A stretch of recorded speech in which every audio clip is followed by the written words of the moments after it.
Welcome to Troy, and the tantalizingly entitled Scratching the Surface. In that same spirit, I'll tell you that I have something special planned for this mission, but you'll have to wait and see what it is after the opening cinematic.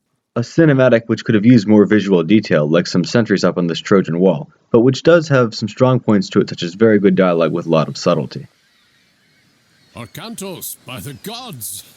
I did not expect Mother Atlantis would send her best admiral to fight for me. Gracious words, King Agamemnon. And look at this. Ajax, I'm surprised to see you still drawing breath. These Trojan dogs keep trying, my friend. Good to see you again. Who did you upset to get sent so far from home? Well, someone had to come and help you put an end to this. Helen is held behind their walls, and we've had little luck breaking through. We are about to change that. You have arrived in time for our final push, Arcantos. Get your men ashore. You can make your camp to the east, but be careful. The Trojans have some scouts in that area. When you are done, we will start preparations for our assault. I'll let the durable heroes lead the way. I also have a few archers here, and a mixed force of hoplites, which are generic Greek infantry, and hypaspists in the capes, which are specialized infantry only good against other infantry. Ajax sent that man flying. Let's look at his stats here. This Ajax is based on the Iliad's Telamonian Ajax, aka Ajax the Greater. It's a clever line to say it's a surprise to find him still drawing breath, because at this point just after the Iliad, that character had killed himself. Like Arcantos, Ajax is a hero and therefore good against myth units. He has the same armor, but has better hit points, better damage, secretly has better attack speed, and is therefore simply a superior unit in combat. His Shield Bash special attack, which deals a hefty 60 damage and throws a target, is also very formidable early in the game. However, later on when your armies are very big, Arcantos' shout that boosts the entire force can be much more powerful. For speed, I'll have everybody else move ahead already, while the archers finish off that last enemy soldier. I'll use my Lure God power to start pulling in animals as early as possible. I'll start my town center, but I also want to get out a dock and a temple as quickly as I can build them. Since the only nearby gold mine is in the fog on the other side of these trees, I must also send a villager that way. Remember, villagers build faster overall if they work separately. I also need to get Arcantos and Ajax down here to tank the enemy trireme, which will show up as soon as my town center is finished. Toxicities will be needed too. Now it's good to build a dock very early because, storehouse where we can harvest both gold and lumber efficiently, because that's like doubling the rate at which you make villagers, which is like doubling the rate at which your economy gets off the ground. The reason I want to build a temple early is to maximize my favor production. The first couple of villagers worshipping produce more favor than later ones will. I'm going to need more gold, so I'll immediately send these 3 villagers to the mine there. Ajax tanks the trireme just as planned. A lured gazelle has finally arrived. I'll order my villagers to hunt it and my town center to send more villagers to it. The lure power is dangerously luck-based because it pulls in random animals from anywhere across the map. If they were far off to start with, then they won't arrive for a while, and therefore you can't start hunting for a long time. Alright, the fishing ships have been trained and the trireme has been sunk. There'll be no more enemy attacks for a while. All strategy, in games as in life, starts with knowing one's objective. Here I win if I destroy the 2 docks. That is it, nothing else has to die. But to show off, I'm going to do a 0 casualty speedrun of this mission.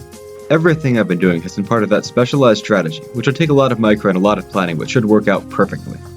Just for fun, let's check out the spotlight here. It's Greek archers. But actually, this is one of the very few missions where archers are basically worthless. This is going to be the first and the last mission for a long time at which I don't rely on large numbers of Toxicities. I'll need some more lumber, so I'll send my next few villagers to that instead. I need to get the lumber fairly quickly so that I can get more fishing ships and thus boost my food income. Speaking of which, I'll shift this villager to food since I don't need that much more favor. While I have a moment here, I'll just remark that Age of Mythology retells one famous myth each from the Greeks, the Egyptians, and the Norse. Here we have the events of the Trojan War after the premature end of the Iliad, which, by the way, gets a title from the main Greek name for Troy, Ilion. More animals keep coming in, the lure is working nicely. Here comes a bear. Okay, I'm going to have my town center target that bear and start weakening it immediately, because bears, if left unattended, can attack your villagers. I don't want to deal with that. And it'll just walk back at low HP anyway. For maximum efficiency, I'll manually order my villagers to attack this closest gazelle next. I'll age up once these villagers are done. I'm going to use a strategy, which in Warcraft 3 would be called a straight tech, but which is never normally used in Age of Mythology. Essentially, the idea is to go from archaic to classical, but have the resources ready to then immediately upgrade to heroic. There are several considerations that make this optimal here. First, the enemy docks are virtually undefended from the sea, but I can't produce the ships I need till heroic. Second, it's better to train all of my villagers in Archaic than save some for Classical, because guys that train in Archaic can harvest during the slow upgrade process. Just need a little bit more wood and I can build the final fishing ship to exploit the last fish school down there. So once this Classical upgrade is finished, to get to Heroic Age you need to have 800 food, 500 gold, and 150 wood in which to build an armory, plus several seconds in which to build said armory. I'm going to order my town center to injure that bear too so I can finish them off later. Besides all the bears running around, this map has substantial enemy waves of cavalry, infantry, and minotaurs mixed together. But if I can send the fishing ship to join the last fish school. But if I'm fast enough, they'll barely have time to send even one of those. Alright, the Classical upgrade is nearly done, but I'm short on lumber right now. I'll shift some of these gold gatherers over to get wood instead, which will give me the 150 I need to get the armory in time once the upgrade finishes. There, I just need to get 4 more drop-offs, which I should be able to do just in time. I'm going to have plenty of food by the time the armory finishes, so I'll send this person to go join the favor praying over there, this person to the gold mine. Aha! Just enough lumber, right on time. Okay, armory there. I'll send these people to help out with that. Oh, and this person to help out with that too, so I can get it done faster. Food income will easily be done on time, and I already have enough gold, so take this person here and shift them to go get favor, because I would need more of that once I hit heroic. I'll shift some other villagers around to start mining more gold, because I'll need lots of that once I hit heroic too. And the armory is halfway done. It is critical to monitor your resource levels and to plan ahead for what you're going to need more of in the future. That way you can shift peasants from what you already have a surplus of to what you're going to need imminently and play much more smoothly. Age up. It has to be Dionysus. The Classical god didn't matter much, but it must be Dionysus because only he gives me the Scylla units which I need to sweep the seas of the enemy ships. I'll shift this person to gold. Gold is going to be critical for building Skyllas. During the age up time I also need to build several houses to get the population room to build a navy. Those weren't needed before, and it would have been a poor decision to build them early because back then I had no spare lumber and every peasant was critical. Now most of the big expenses are done with, so it's easy to afford them. It's always a bad strategy to buy something when you're poor that you won't need until you're rich.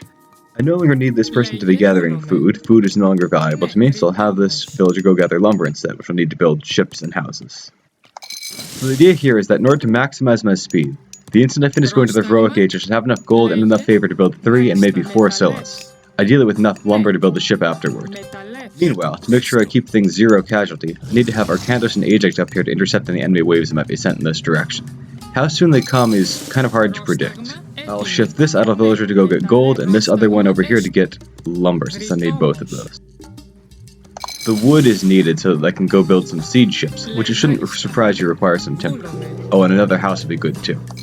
Alright, need to make skills as fast as I can train them, and send them left first because this is the longer and more defended route. Skyllas are amazing units. Maybe the best water myth units all in all. They train in an absurdly fast 5 seconds before upgrade, don't cost much, are available in the heroic age, have truckloads of hit points, have great armor, especially against the pierce attacks they most often face, have enough damage to wreck ships easily, have added crush damage which is great against both ships and buildings, and they grow up to 4 extra heads as they get kills. Each head is a whole other attack with the same amazing damage. And no real counter exists, because no civilization except Poseidon in the Mythic Age can field even a single hero at sea.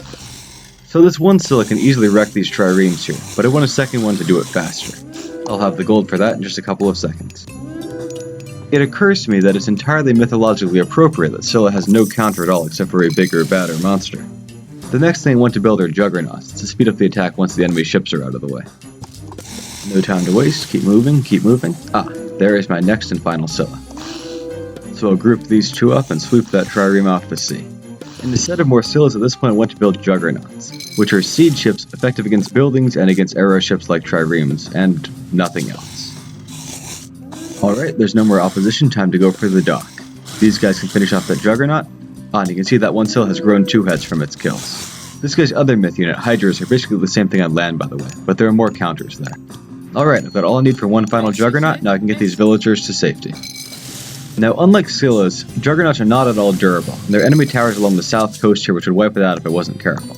So I'll creep it along the side of the map instead, where it should be safe. Well, my villagers are already safe, but I want to make sure I don't even lose a building to the enemy. So Arcantos and Ajax are here to lure off the enemy wave that's coming.